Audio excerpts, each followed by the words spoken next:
Reshit Olam actually is part of the theme of the next couple of days. Reshit, the beginning, Olam of the world. Actually, according to the rabbis, we are not just celebrating the creation of the world, but the creation of the first human being. And it's a time of questions. I remember it was like 39 years ago in Buenos Aires, Argentina. It's a beautiful city. And it was a beautiful day and it's beautiful now. And I remember I read in a newspaper that they are opening a school, a therapy school, imported from Palo Alto. David Palo Alto. It was a school that built their philosophy on brief therapy, terapias breves. 39 years ago, I loved everything that was brief, so I signed up for that course. And I remember the philosophy behind. The teacher, Chela El Sufan of blessed memory, used to teach us the following.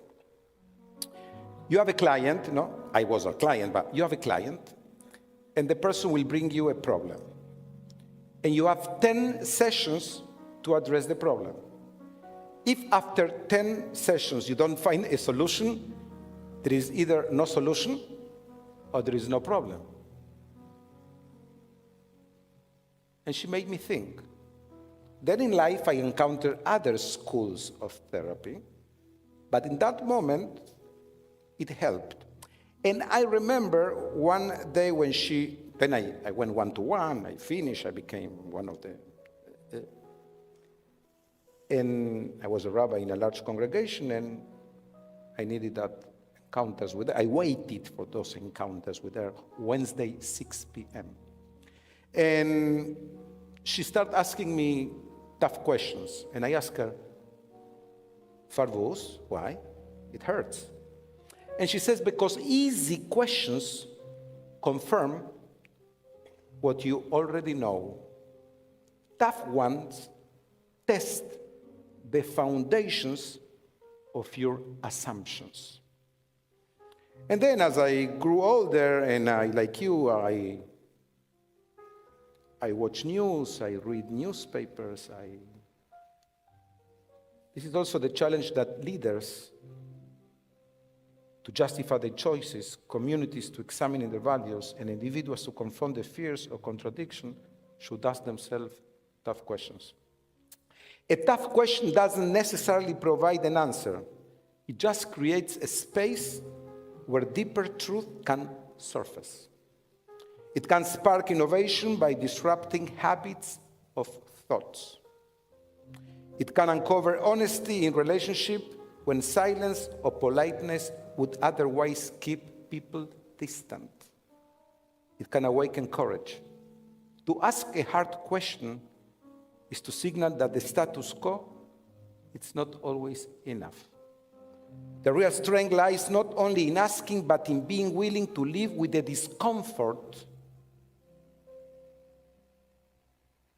what such questions may reveal. So a couple of questions in this last Shabbat of the year. Some of you may feel in 5-10 minutes from now that I did it too fast. There is an intention. You dwell in the question that represents you and work on it in the next days. First question is, what was the most significant experience that happened in your life during the last year? And how did it affect you?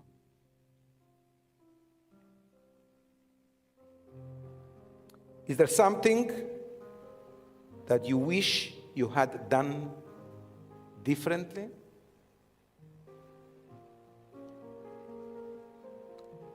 Is there something you're especially proud from this past 12 months?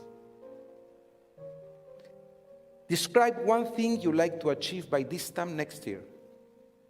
And why is this so important to you? Listen to this one.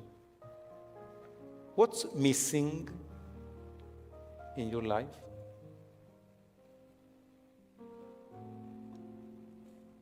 Have you hurt anybody lately?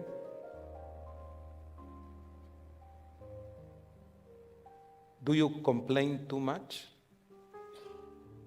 Do you say thank you enough?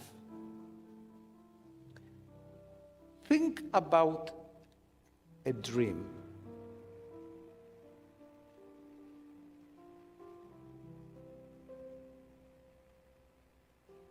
Are you ashamed on anything? It is the most foolish thing that you have done in the last year. What are you so proud of?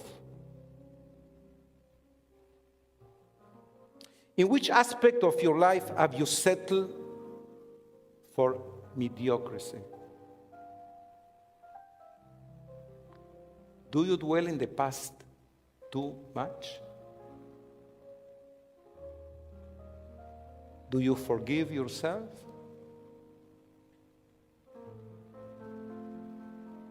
Do you let other people's negativity affect you? Are you surrounded by good people? Do you take time for yourself? What's the nicest thing that someone has done for you in the last year? What's that something that you look forward to almost every day? And if not, can you create something like this for the next year?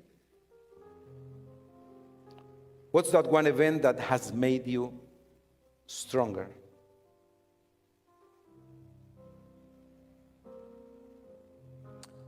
What do you hope is different in your life at this time next year? The real strength lies not only in asking, but in being willing to live with the discomfort of what such question reveal. And my last one, what other question do you have? Shabbat Shalom.